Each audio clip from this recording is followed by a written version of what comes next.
maging masaya lang palagi.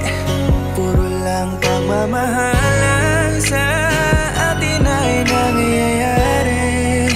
Subalit ang lahat ng tamis ay may kapalit na kalungkutan. Di inasahan na ilalayo ka ng kapalaran.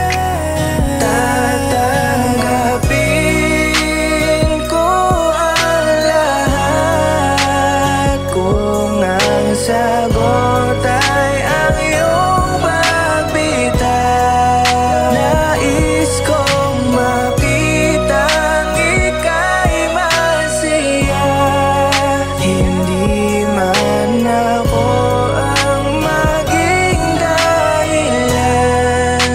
Mahal paalam Nakatingin na mula sa malayo, minamasdan ko ang iyong mga ngiti. Nababasa ko ang salita ng pag-ibig na binabanggit ng iyong mga labi patungo sa taong marahil ang siyang talagang nakatalaga para sa'yo.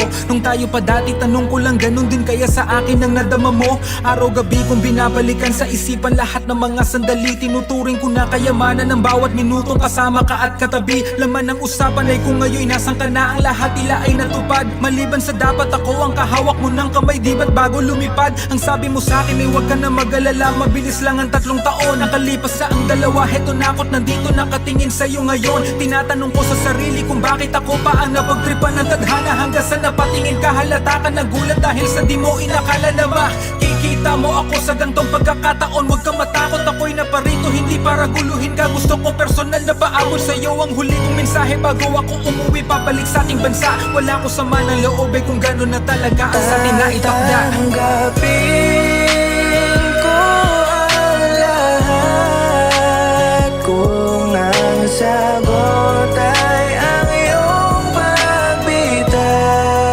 Nais kong makitang ika'y masaya. Hindi man ako ang maging dahilan.